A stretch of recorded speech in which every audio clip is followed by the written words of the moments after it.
এক আল্লাহর বান্দা নবীজির সামনে হাজির, গিয়া কয়, পয়গম্বর, আমি বড় অন্যায় করে আসছি আপনার কাছে তওবার জন্য, তবে একটা অন্যায় করি না, অনেক অন্যায় করি। আপনি আমারে আস্তে আস্তে ঔষধ দিবেন, আমি আস্তে আস্তে ভালো হব।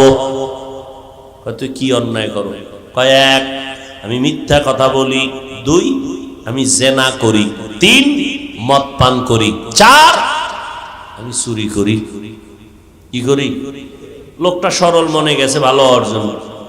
তবে নবী আমারে একশনে ঔষধ দিলে জাগাত মরে যাব, ফাঁকে ফাঁকে আমাকে দিবেন, আমি একটা একটা ছাড়বো, ভালো হব আস্তে আস্তে।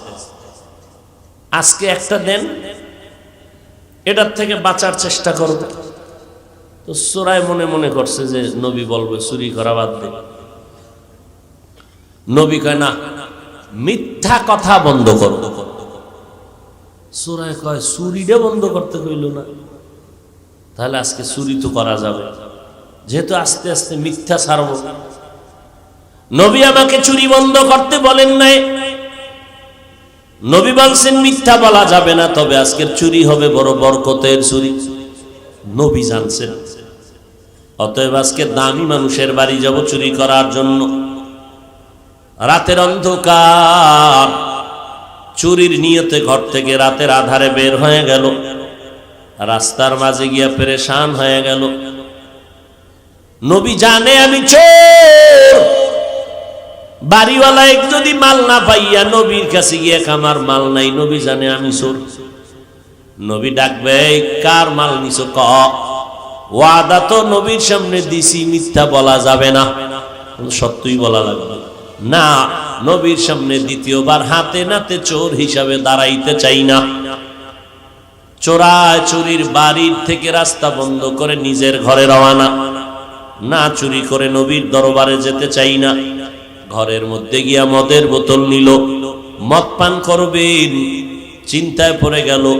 মায়ার নবী যদি আবার জিজ্ঞাসা করে, মদ কয় বোতল পান করেছিস? নবীর সাথে ওয়াদা দিছি, মিথ্যা বলা যাবে না, স্বীকার করতে হবে। তো আমি আবার দ্বিতীয়বার ইচ্ছা করে নবীর হাতে ধরা পড়তে চাই না। মদের বোতল ফালায় দিল, জিনাও বন্ধ করে দিল। পরের দিন নবীর সামনে গিয়া ডাক দিয়া কয়, নবী, আপনি শুধু আমার নবী না, মক্কা মদিনার নবী না, আপনি বিশ্ব নবী, সারা দুনিয়ার উম্মতের ডাক্তার। এমন একটা ঔষধ দিছেন, এক ঔষধে আমি পুরা ভালো হয়ে গেছি। ইমামুল আউয়ালিন ওয়াল আখিরিন, বাহরে সাদকা রাহমাতাল লিল আলামিন, সাইয়্যিদুল কাউনাইন খাতমুল মুরসালিন, আখির আহমদ বুদে ফখরুল আউয়ালিন। জবানকে যদি বাঁচাইতে চাও, আল্লাহর ভয় অন্তরে ঢুকাও, আমার মাওলার কাছে দাঁড়াইয়া হিসাব দেওয়া লাগবে। যতই চালাকি করো না কেন বান্দা, এই দুনিয়ায় চিরদিন চালাকেরাও বাঁচতে পারে নাই। যত বড় চালাক হও, নমরুদের থেকে বড় হতে পারবা না, খোদার কসম। ফেরাউনের থেকে বড় চালাক হতে পারবা না, সাদ্দাদের মতো বড় চালাক হতে পারবা না, কারুনের মতো বড় চালাক হতে পারবা না। দুনিয়ার বড় বড় চালাক গুলো ধরা খেয়ে গেল কার কাছে? যেই নমরুদ আমার আল্লাহকে মেরে ফেলার জন্য রেডি, আল্লাহরে মারলে ঝামেলা শেষ, একেবারে বাঁশ দিয়ে সিঁড়ি বানাইছে। আল্লাহরে মারতে যায় টিকটির নিয়ে উপরে। আল্লাহর কুদরত, ওয়া মাকারু ওয়া মাকারাল্লাহ, ওয়া মাকারু ওয়া মাকারাল্লাহ, ওয়াল্লাহু খায়রুল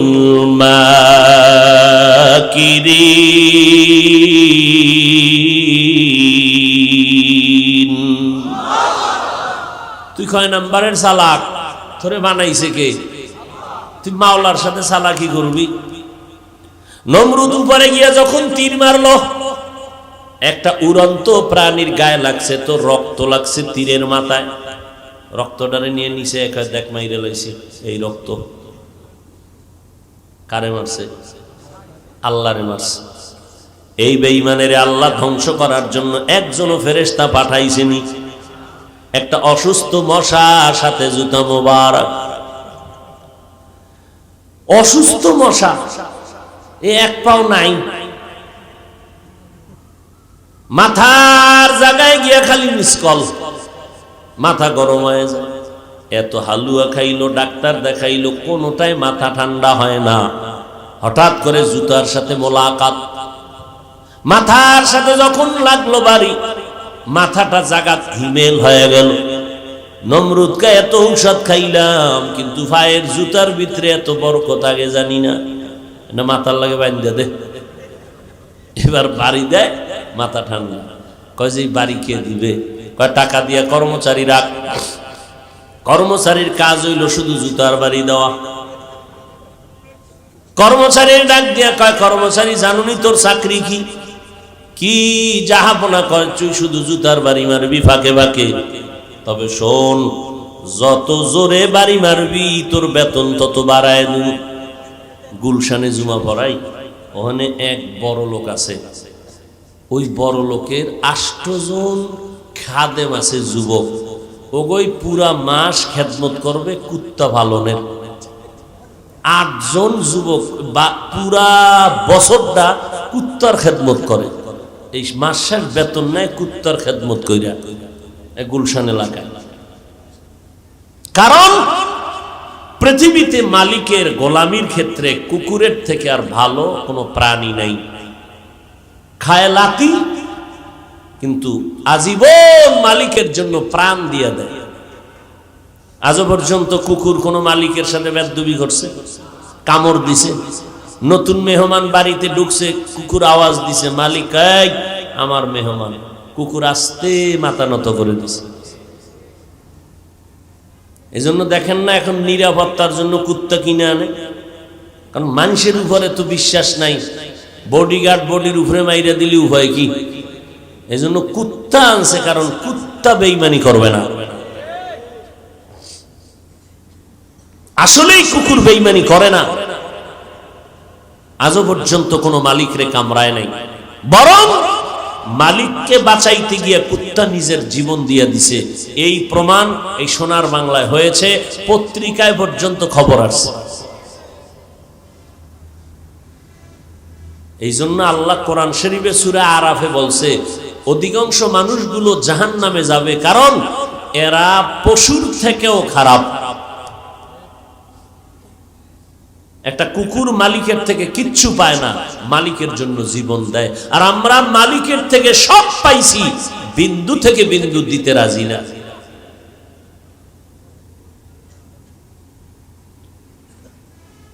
আল্লাহ তাআলা বলেন, জবানটাকে মিথ্যা থেকে বাঁচাও। যত বড় চালাক হও না কেন রে যুবক, এই যে কয়েকদিন আগে তুফান গেল, রাতের বেলা তুফান, চিত্রাং নামে তুফান চলল। যুবক ছেলেটা বিদেশে চাকরি কইরা টাকা পয়সা বস্তা নিয়ে এসে দেশে একটা ঘর বানাইছে, বিল্ডিং 3 তলা, কমপ্লিট হয় নাই। নিচতলায় উঠবে 2 দিন পরে, রং দিয়ে মিস্ত্রির এমার্জেন্সি কাজ করাইয়া সাজায়া রাখলো। কিন্তু রাতের বেলা পার্শ্বে টিনের ঘরে গিয়ে আরাম করলো, একটা খাটের উপরে। আল্লাহর বান্দা যুবক ঘুমাইলো, পার্শ্বে তার স্ত্রী, তার পার্শ্বে কন্যা সন্তান। তুফানের ভেতরে একটা গাছ উপরাইয়া গিয়া টিনের ঘরে পড়লো। এলাকার মানুষ দৌড়াইয়া গিয়া দেখে 3 জনার বুকের উপরে চাপ লাগলো, জাগাত নাই। মানুষ বিল্ডিং এর দিকে তাকায় কান্দেন, ও মালিক, এই কি তোমার কুদরতের খেলা? জীবন ভর যা কামাই করলো সব বাড়ির মধ্যে ডাললো, কিন্তু তার পরিবারের একটা কেউ বেঁচে থাকলো না যে ঘরের মধ্যে ঢুকে আনন্দ করবে। স্ত্রীও নাই, কন্যা সন্তানও নাই। যমুনা গ্রুপের মালিক কত হাজার হাজার লাখ কোটি টাকার মালিক, করোনায় যখন গ্রেফতার করে ফেললো, ডাক্তারের কয় আমার স্পেশাল ফ্লাইটে সিঙ্গাপুরে নিয়ে যাও, কত হাজার কোটি টাকা চাও নিয়ে নে, আমারে বাঁচাইয়া দেও। আজ যমুনার সব পড়ে আছে, মালিক খালি হাতে মাটির গর্বে পড়ে রইল। গিয়া দেখেন সন্তানেরা কত আনন্দ করে, বাবার টাকা দিয়ে খবরও নেয় না বাবার। এই তো দুনিয়া, কিসের পাগল হয়েছো রে ভাই?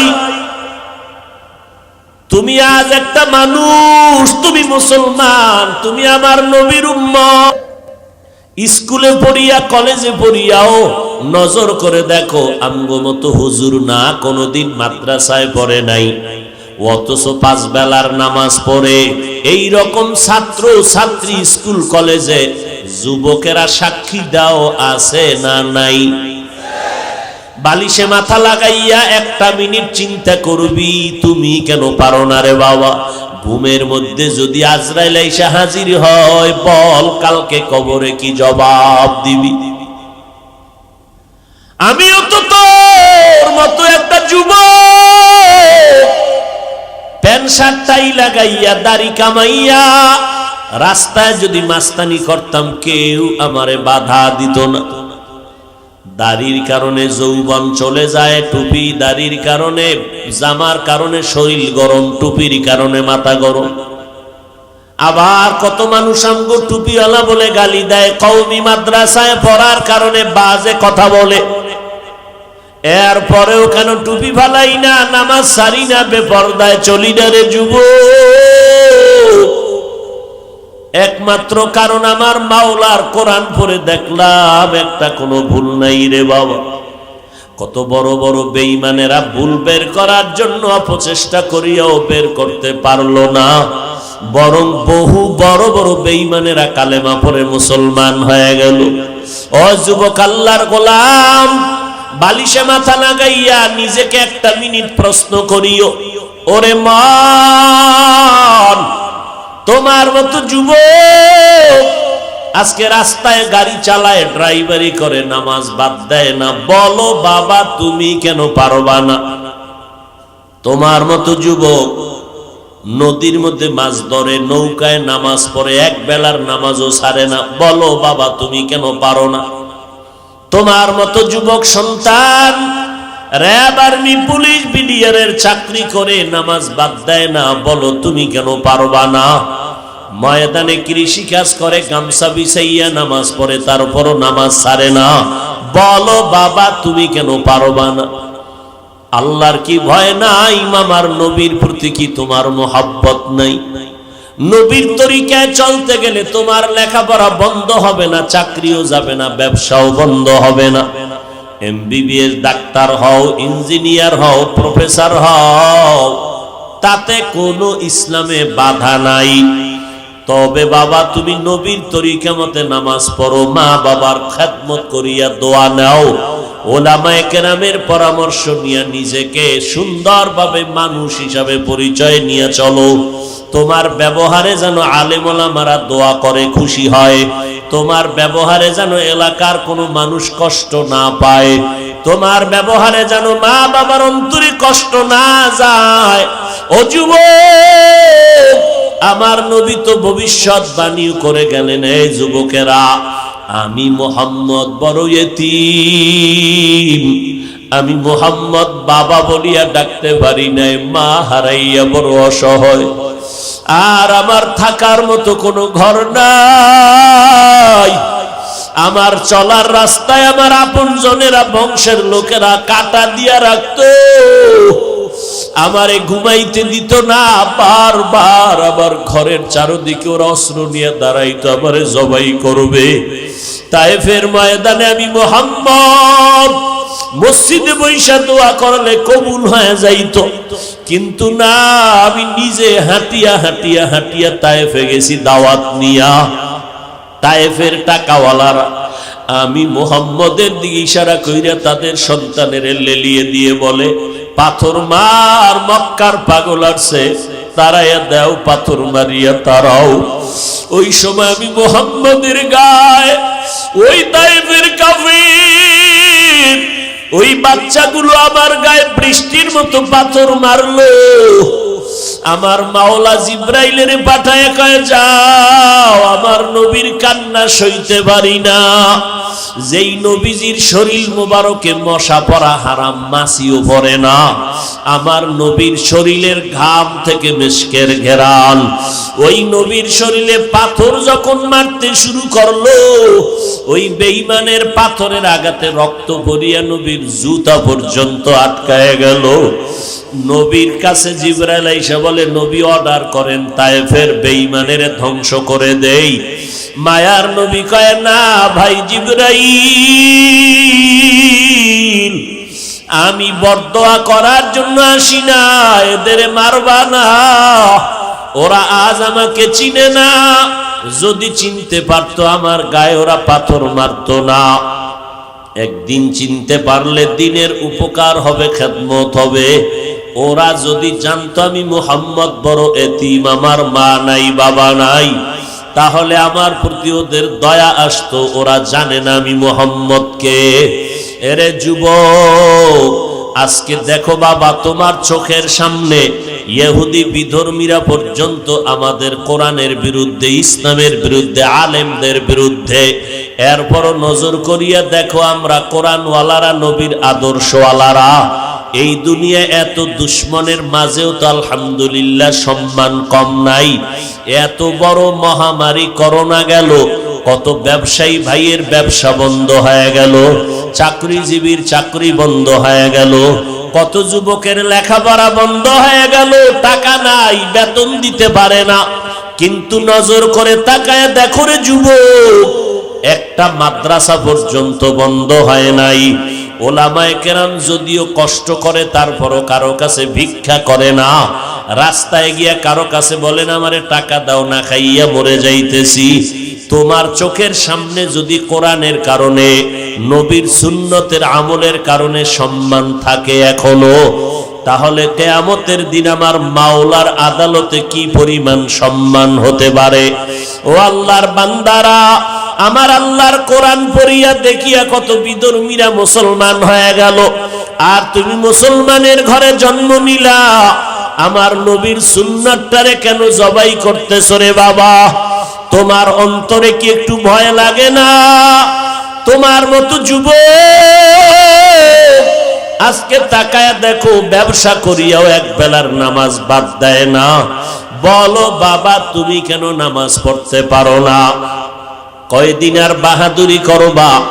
আমি যত বড় বক্তা দাবি করিয়া বয়ান করি না কেন, তুমি টাকার বড়াই যতই দেখাও না কেন, আমি বক্তাগিরির বক্তার বাহাদুরি, তোমার টাকাওয়ালার টাকার বাহাদুরি আজরাইল আসা পর্যন্ত টিকবে। আজরাইল আইসা যখন আমি হাফিজুর রহমান রে সিগন্যাল দিবে, তখন আমার রক্তের লোকেরা আমার গেঞ্জি বেলেট দিয়া কেটে কেটে রেখে দিবে। তোমার মতো টাকাওয়ালারে, টাকাওয়ালার বিবিরা পর্যন্ত সন্তানেরা ঘর থেকে নামায়া 3টা নরমাল বাজারের সাদা কাফনে প্যাকেট বানায় দিবে। এরপরে বাঁশবাগানে নিয়া এই শীতের মধ্যে আমি কত ল্যাপ কম্বল গায়ে দিয়া ঘুমাই, আর যখন মরিয়া যাব তোমার আমার আপন সন্তানেরা লাশটা টেনে টেনে নামাইয়া ওই বাঁশবাগানে মাটির ঘর, যেই ঘরটার ভিতরে নড়াচড়ার কোনো কায়দা নাই। আমার এত ভক্তরা আমার এত বয়ান শুনে, কিন্তু মরার পরে দেখি আমার সাথে একটা মানুষও কবরে গেল না। হঠাৎ করে দেখবো কবরে আমার মাথার কাছে আর আমার পায়ের কাছে 2টা লোক কবরে নামলো। আমার মাজায় গামছা লাগাইয়া লাশটা রাখিয়া, হঠাৎ বাঁশের চাল বিছাইয়া, মাথার মুষ্টি কাফনের খুলিয়া, পায়ের কাফনটা খুলিয়া, হঠাৎ তারা 2 জন লাফ দিয়া উঠিয়া চলিয়া গেল। এখন আমি কবরে একা, পাড়াইয়া পাড়াইয়া মাটি দিয়া সবাই বিদায়। ওই কবরে এখন কাফনে লেখা নাই এই লাশটা কোন বক্তার লাশ, কাফনে লেখা নাই কোন টাকাওয়ালার লাশ, কাফনে লেখা হবে না এমপি সাহেবের লাশ, কাফনে লেখা হবে না চেয়ারম্যানের লাশ। ও আল্লাহর বান্দা, সবার লাশ হবে সমান। ফেরেশতারাও আসবে কবরে, জানতে চাইবে না তুমি কয় টাকার মালিক, তুমি কত বড় ডাক্তার, জানার দরকার নাই। আমি বান্দাটাকেও যেমন 3টা প্রশ্ন করবে, টাকাওয়ালাকেও তেমন 3টা প্রশ্ন করবে। একই প্রশ্ন, রবের পরিচয় দাও, ধর্মের পরিচয় দাও, রহমাতুল লিল আলামিনের পরিচয় দাও। আল্লাহ না করুন যদি আমি রবের পরিচয় না নিয়ে কবরে যাই, ইসলাম না মানিয়া কবরে যাই, নবীর সুন্নতের জবাই করিয়া যদি কবরে যাই, ওই গুনাহগার বলবে হা হা লা আদরি, আমি কিছুই জানি না, কিছুই জানি না, তোমার প্রশ্ন বুঝি না।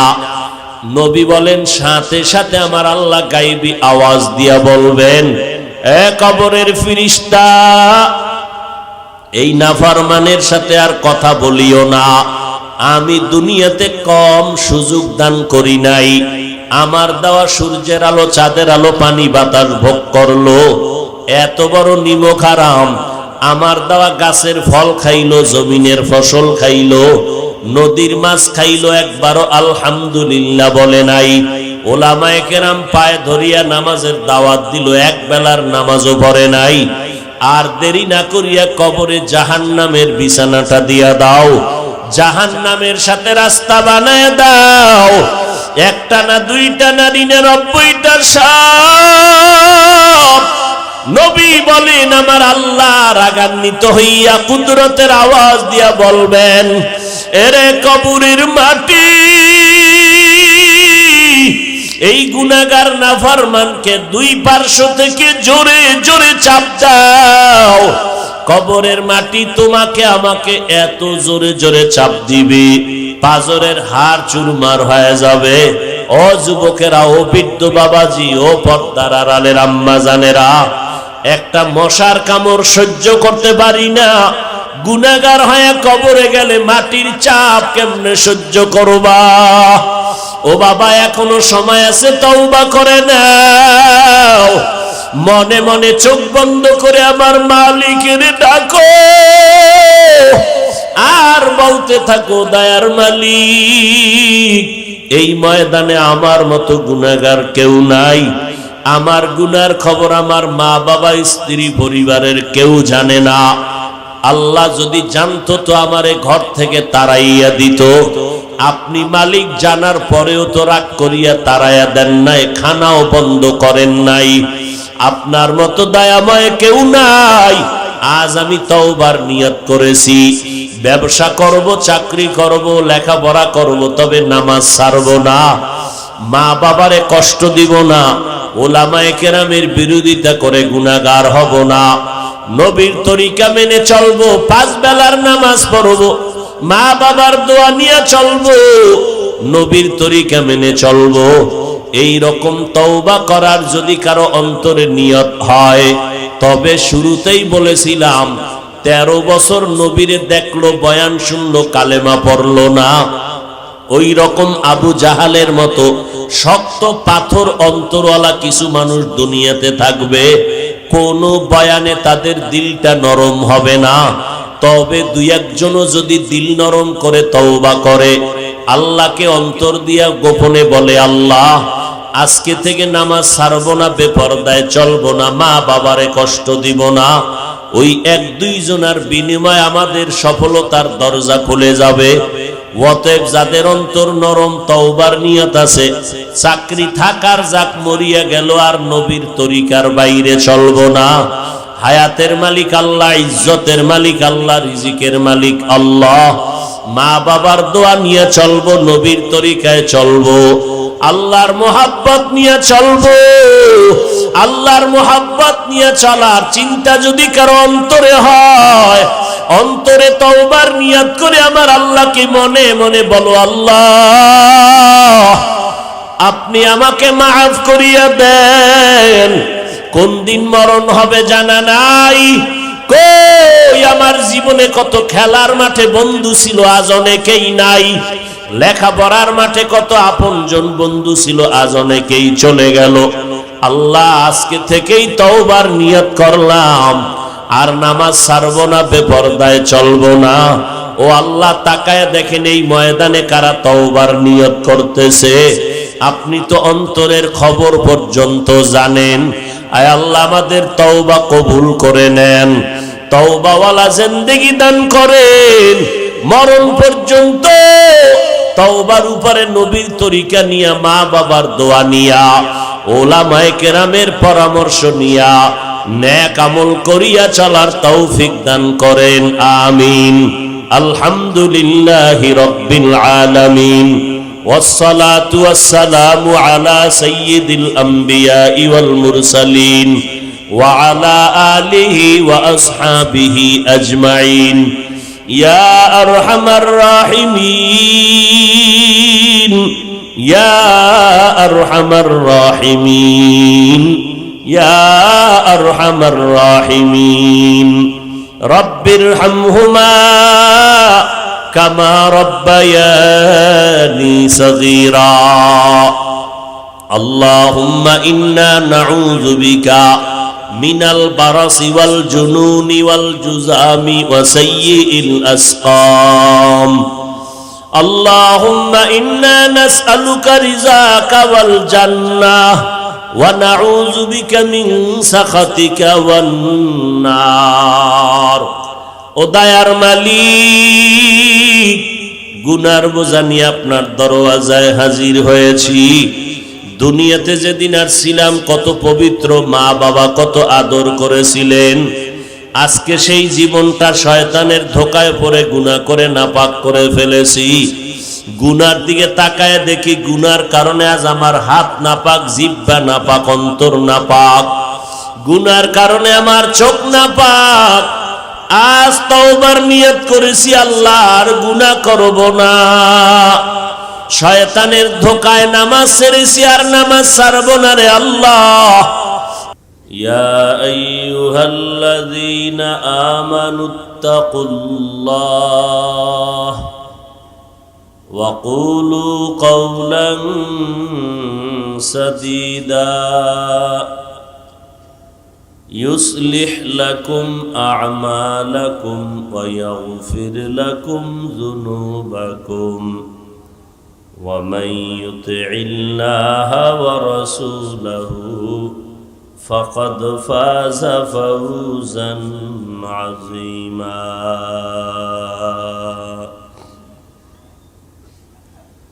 وقال النبي صلى الله عليه وآله وسلم من يزمن لي ما بين لحييه وما بين رجليه أزمن له الجنة أو كما قال النبي عليه الصلاة والسلام.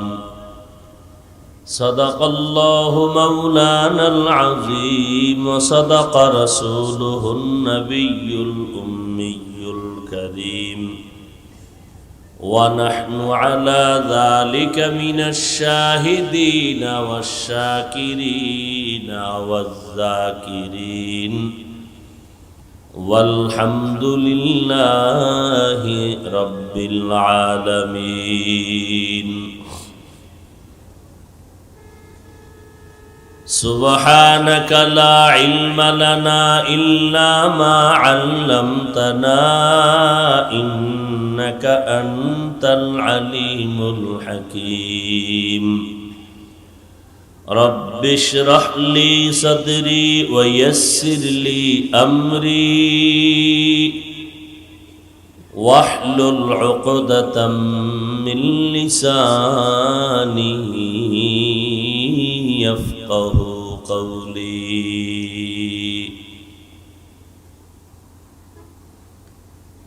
درفشانی نے تیرے قطروں کو دریا کر دیا، دل کو روشن کر دیا، آنکھوں کو بینا کر دیا. محمد نے آ کر कुफर को मिटाया,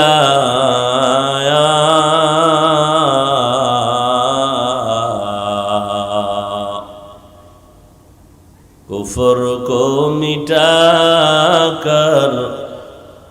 सदाकत बताया। हकीकत खुल जाएगी बवक़्त इम्तिहा तेरे,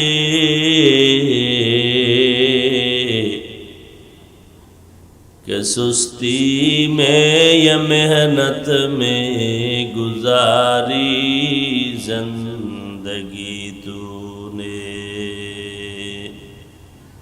নবীজি বলেছেন যে আমি মুহাম্মদের আগে একদল উল্লেখযোগ্য সম্প্রদায় ছিল খুব দামি, যাদের মধ্যে আল্লাহ নিজে পছন্দ করে অনেক নবী রসুল পাঠিয়েছিলেন এবং জান্নাত থেকে আল্লাহ ডাইরেক্ট জমিনের মধ্যে খানা দিয়েছিলেন। ডাইরেক্ট আসমান থেকে খানা আসতো জমিনে, ওই সম্প্রদায়কে আল্লাহ দিতেন।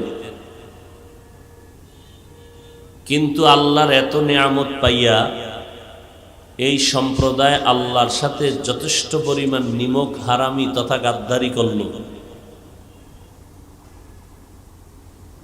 যার ফলে এদের মধ্যে পরস্পরে দ্বন্দ্ব হইয়া দলে দলে দলে দলে পুরা একটা জামাত, একটা দল কয়েকটা খণ্ড হয়ে গেল। খণ্ড হওয়াতে তারা দুর্বল হয়ে গেল। একটা খুঁটি, একটা আস্থা আছে, শক্তি আছে, এটাকে টুকরো টুকরো করবেন, দুর্বল হয়ে যাবে। তাহলে একটা জাতিকে যখন দলবদ্ধ করে রাখা যায় তখন তাদের শক্তি চূড়ান্ত, আর যখন দলাদলি শুরু হবে শক্তি দুর্বল। এদেশে মুসলমান কম না বেশি বলেন?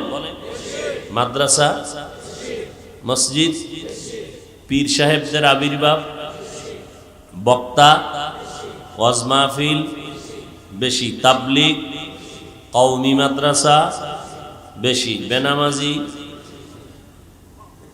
কি বেনামাজি নাই? অনেক বেশি। এখানে দেন, এই জায়গাটার মধ্যে দেখেন আজকে ফজর ভরে নাই, জহুর ভরে নাই, আসর ভরে নাই, মাগরিব পরে নাই, এশাও এরকম আসে কেহেনে নাই অধিকাংশ। আবার বয়ানের আগে বিড়ি টানছে, মোনাজাতের পরে বিড়ি টানবে, এরপরে সারা রাত তাদের কলিজার বন্ধুরা খেলবে, এগুলো দেখবে। দেখতে গিয়া কেউ মরবে, শহীদ হয়ে যাবে, বিনা হিসাবে জান্নাত না? হ্যাঁ, আল্লাহ হেদায়াত দান করুন।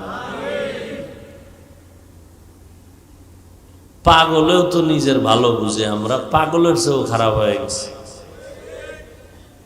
কি যুবকেরা,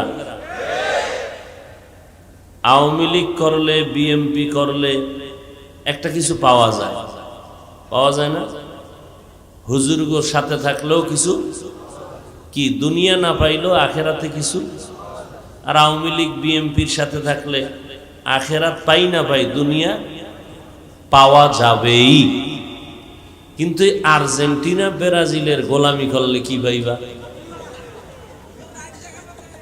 হ্যাঁ, বিনা হিসাবে শহীদি মরণ। হ্যাঁ,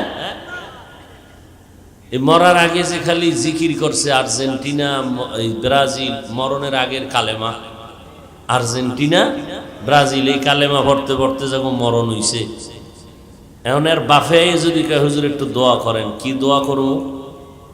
ইসলাম কয় হারাম কাজ করতে গিয়া যদি কেউ মরে, উল্লেখযোগ্য কোন আলেম তার জানাজা দেওয়াও নিষেধ।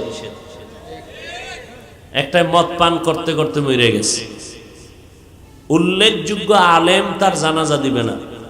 কোন সিফাগল্লিতে অন্ধকারে কয়েকজনে জানাজা দিবে, 13 যেন কেউ না পায়, তাড়াতাড়ি মাটিতে চাপা দাও। কেন? তার মরণটা ভালো হয় নাই। তাহলে আমরা পাগলের থেকেও খারাপ।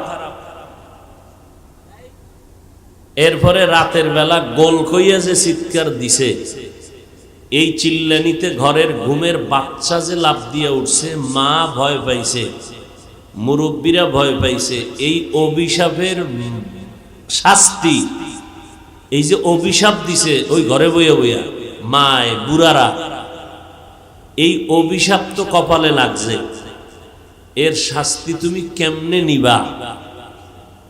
আর এই শাস্তি কিন্তু মরার পর না, এই শাস্তি হবে মরার আগে।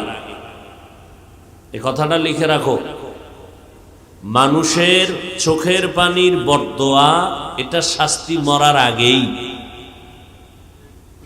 হাদিসে স্পষ্ট রাসূল বলেছেন, দুইটা অন্যায়ের শাস্তি মরার আগে হবে। কয়টা অন্যায়? এক অন্যায় মা বাবার সাথে, আর এক অন্যায় জুলুম করা। এই জুলুম আর মা বাবার সাথে বেয়াদবি, এই দুইটা অন্যায় করলে শাস্তি মরণের আগেই হবে। রাসূলের হাদিস।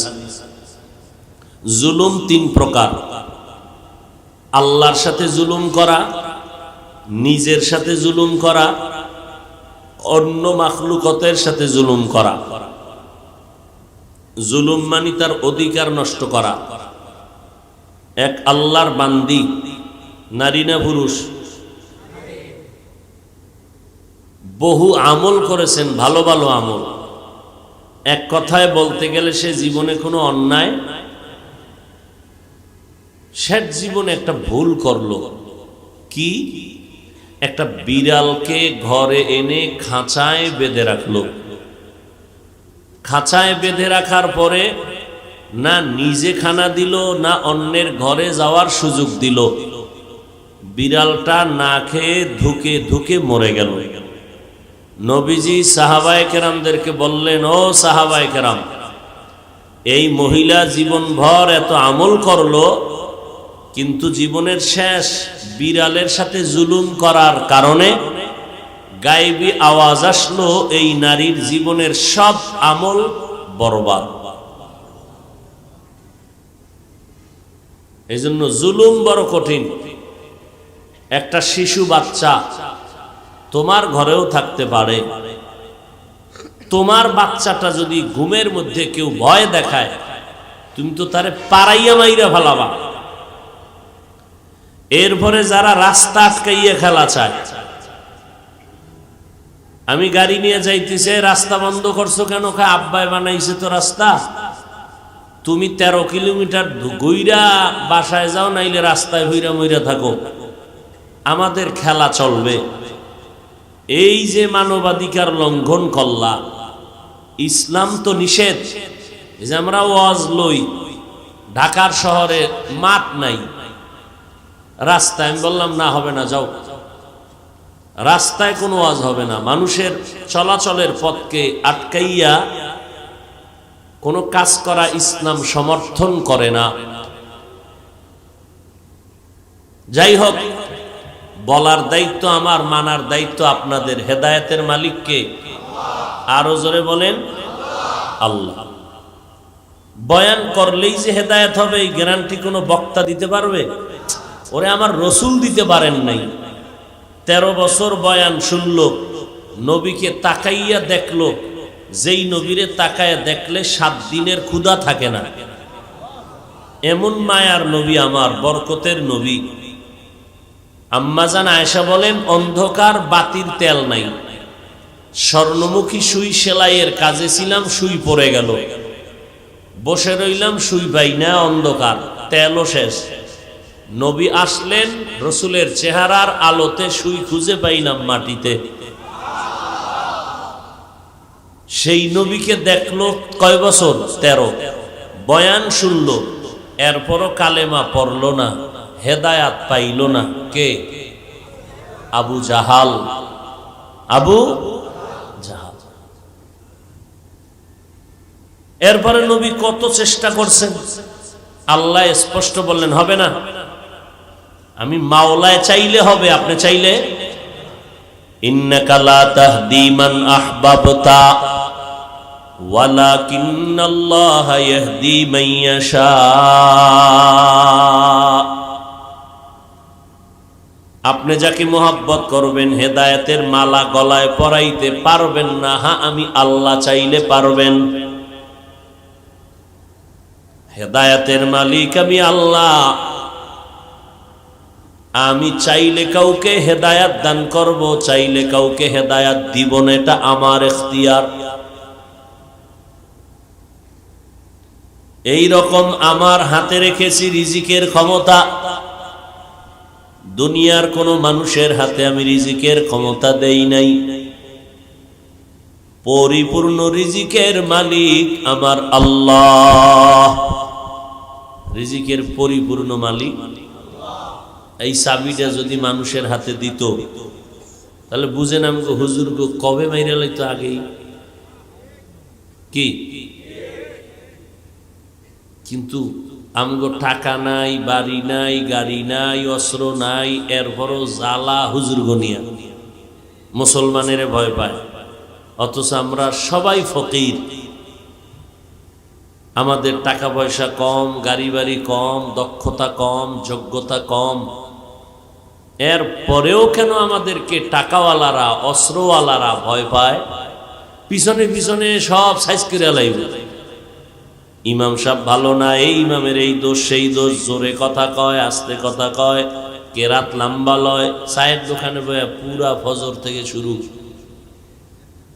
আধা ঘন্টা সমালোচনা করতে করতে 3টা বনরুটি নাই, 6টা খেলা নাই। এর মধ্যে দেখে ইমাম সাহেব তসবিহ নিয়ে হাঁটতে হাঁটতে আসতেছে মসজিদ থেকে বেরোইয়া। যেই লিডারে এতক্ষণ ইমামের বিরুদ্ধে কইল, লাভ দিয়া ইমামের সামনে দাঁড়ায় সালাম দিছে, সালাম আলাইকুম। সালামের স্টাইল সালামের সালাম আলাইকুম, তার মানে তোমার উপরে খোদার গজব। তো হুজুরে খায় ওয়ালাইকুম, গজবটা তোর উপরে। বুঝেন না কথা? সালাম আলাইকুম শব্দের অর্থ হলো তোমার উপরে আল্লাহর লানত, খুব খেয়াল করবেন। আর শব্দ হলো আসসালামু আলাইকুম। আইএ পাস করলা, বিএ পাস করলা, শুধু এতটুকু শব্দ বলতে পারলা না, তুমি মুসলমান। আবার এক বুদ্ধিজীবী, কি জীবী? বুদ্ধিজীবী বলে, এই শুদ্ধ করে সালাম দেওয়া যাবে না, তাহলে জঙ্গি জঙ্গি ভাব। আমি ভাইলে জিগাইতাম, বুদ্ধিজীবী সাহেব আপনার বুদ্ধির জিবি কত? 1 না 4? বুদ্ধির জিবি আছে তো, মেমোরি সাইজ কিন্তু সব সমান, ভেতরের জিবি একনি। 1 জিবি মেমোরির সাইজও যেমন, 8 জিবি মেমোরির সাইজও তেমন, কিন্তু ভেতরের কারবার কিনা 68 জিবি মেমোরি, 4 জিবি মেমোরি, সে 64 জিবি মেমোরি। আর 1 জিবি মেমোরির সাইজ, ডিজাইন, কালার এক।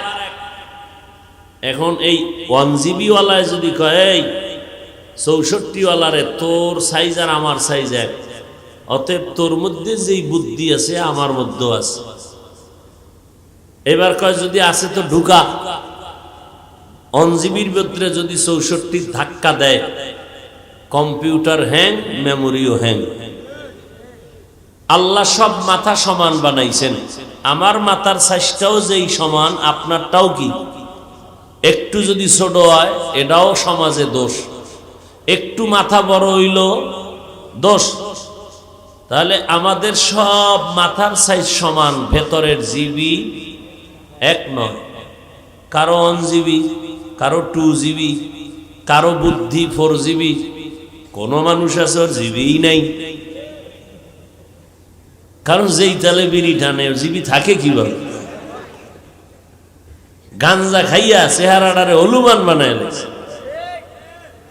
মদের বোতল লইয়া সারা রাত রাস্তায় পাগলের মতো ঘুরে, আর কয় গোটা দেশের মালিক আমি। ম্যাডাম কয় ঘরে তো চাউল নাই, এটা তো বোতলের দোষ, আমার দোষ কি? আছে না নাই?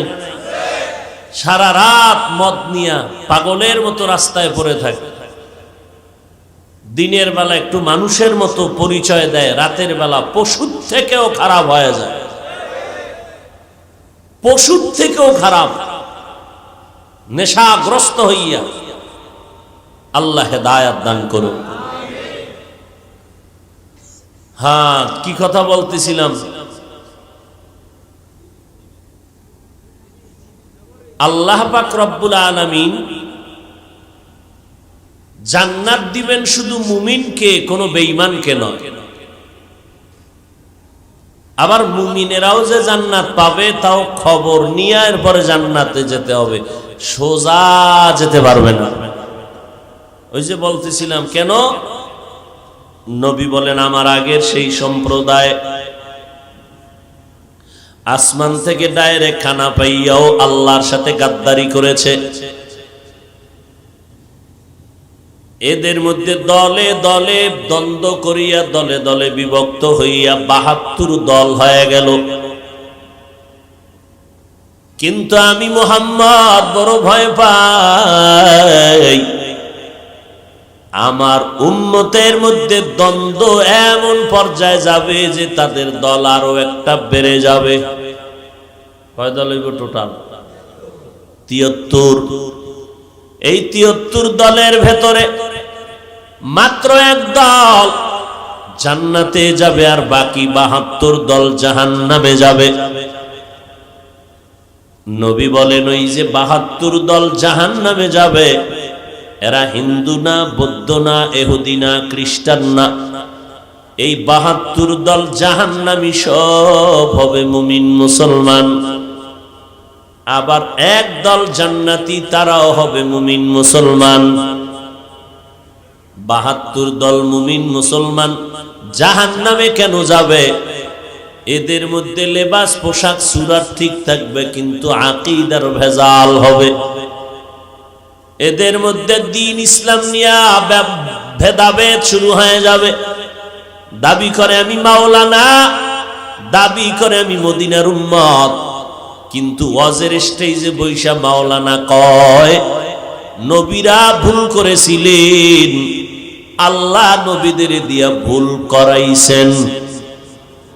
নাউজুবিল্লাহ আসে না? একটু চিন্তা কইরাই বলেন, কারণ আপনার হুজুরে যদি কয় তা তো নাউজুবিল্লাহ বলতে একটু চিন্তা করা দরকার।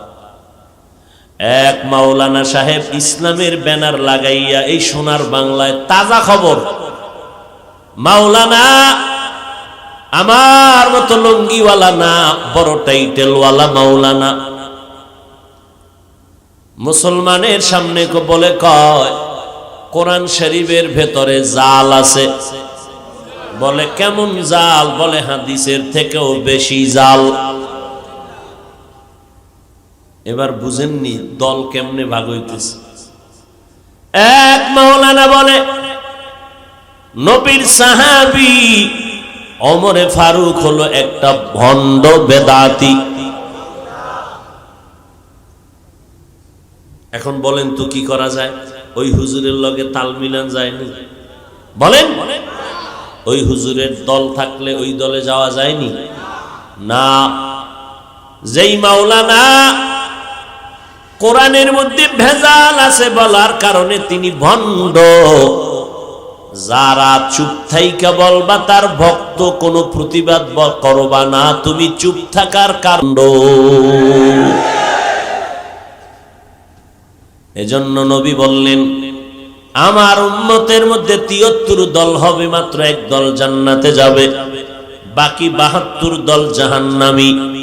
সাহাবায়ে কেরাম বললেন মা হিয়া মান হিয়া ইয়া রাসূলুল্লাহ, যেই দলটা জান্নাতে যাবে তাদের পরিচয়টা জানতে চাই। নবী বলেন তারা 2টা আদর্শকে ফলো করে চলবে। এক, আমি মুহাম্মদকে মেনে চলবেন। 2 নাম্বার, আমার নক্ষত্র, আমার ছাত্র, আমার সাহাবাদেরকে আদর্শ হিসাবে মেনে চলবে। অতএব যারা শুধু মুহাম্মদকে মানবে, সাহাবায়ে কেরামের বিরোধিতা করবে, এদেরকে চিহ্নিত করে নাও, এরা মুমিন, এরা মুসলমান, এরা মাওলানা, এরা ইসলামের ব্যানারওয়ালা। তবে মুমিন হইয়াও তারা ৭২ দল জাহান্নামীদের অন্তর্ভুক্ত। ওমরের ভণ্ড কয় কোন দেশে আছেন? ওসমান রাদিয়াল্লাহু তাআলা আনহুর বিরুদ্ধে কথা বলে এই বাংলাদেশে। মুআবিয়া রাদিয়াল্লাহু আনহুর বিরুদ্ধে কথা কয়, কে সে ওমর? সারা দুনিয়ার সব নবী আম্বিয়া কিরাম আমার আল্লাহ পাকের আশিক, আর আমার আল্লাহ কয় আমি নিজে হলাম আমার বন্ধু মুহাম্মদের আশিক। আবার সব সাহাবায়ে কেরাম নবী মুহাম্মদের আশিক। নবী বলেন আমি মুহাম্মদ নিজে একমাত্র ওমরে ফারুকের আশিক। তাহলে ওমরের দাম কম না বেশি? অর্ধ জাহানের শাসক হযরত ওমর, কোনো বডিগার্ড নাই, কোনো সিকিউরিটি গার্ড নাই, অর্ধ দুনিয়ায় সোনার বাংলার মতো নামিয়া বিশাল 10 বছর শাসন করেছেন ওমর। কোনো বডিগার্ড নাই, কোনো দল নাই। আর লাগবে কেন? ওমরের দেখলে শয়তান দৌড়ায়। এই লোকটার বডিগার্ড হয়ে লাভ কি? যেই ওমরের দেখলে শয়তান ওই রাস্তায় থাকে না, ভয় পায়। বাঙালি এক চোরার ঘরের চোরা খায়, হুজুর শয়তান আমারও ভয় পায়। কেন? আমি ওর থেকে বড় শয়তান। আমি যেই পরিমাণ আকাম করি শয়তানি আকামের খবরই জানে না। হযরত ওমর এত দামি সাহাবী যে ওমর রাস্তা দিয়ে চলে, শয়তানও রাস্তায় আসে না। আল্লাহর বান্দা মদের বোতল নিয়ে যাচ্ছে রাস্তা দিয়ে, হঠাৎ দেখে রাস্তার ওই পার্শ্ব থেকে ওমর আসতেছে, ভয় কাঁপতেছে। ওমর সামনে দাঁড়াইলে আজ আমার উপায় নাই, না দৌড়াইয়া কোথাও যেতে পারি, না বোতল ফালায় দিতে পারি। ওমরের নজর বড় তীক্ষ্ণ, কারণ ওমর জমিনের মধ্যে জুমার নামাজে খুতবা পড়তেছেন। শত শত শত শত মাইল দূরে পাহাড়ের পার্শ্বে মুমিনেরা, ওই পার্শ্বে দুশমন উঠলেই গুলি মারবে। ওমর খুতবার মধ্যে দাঁড়াইয়া এখান থেকে চিৎকার দিয়া বলতেছে, ইয়া সারিয়া আল জাবাল, ইয়া সারিয়া আল জাবাল, ইয়া সারিয়া আল জাবাল। শত শত মাইল দূরের থেকে ওমর ডাক দিয়া কয়, এ সারিয়া, পাহাড় পাহাড় পাহাড়, দুশমন থেকে সাবধান। সারিয়ার থেকে খবর নেওয়া হলো। সারিয়া ডাক দিয়া কয়, ওমর যখন আওয়াজ দিছে খুতবার মধ্যে মদিনায়, আমরা শত শত মাইল দূরের থেকে ওমরের আওয়াজটা স্পষ্ট কানে শুনতে পেয়েছি। সেই ওমর, তারে যদি কোনো মাওলানা ভণ্ড বলে, ওই মাওলানাকে ভণ্ড হওয়ার আর কিছু লাগে? এইবার বুঝেন যে আমাদের ইসলামের হুজুরদের হালাত কি। আওয়ামী লীগ ওয়ালারা কয় না এ কোরআনে ভেজাল আছে, বিএনপি ওয়ালারা বলে না এ কোরআনে জাল। কে বলেছে? সাধারণ মুসলমানও বলে নাই, ইসলামের ব্যানারওয়ালা মাওলানা নামের ভণ্ডরা বলেছে। গোপন কথা, ইউটিউব সার্চ দাও, ওপেন, হুজুরে চাইয়ে রয়েছে, দেখবা। সারা রাত মোরাকাবা করো, মোবাইলে কি দেখো, খুঁজো এগুলো। বয়ান কি শুনবেন, কি বয়ান করো? আল্লাহ হেদায়াত দান করুন। ও যুবকেরা, সচেতন হও।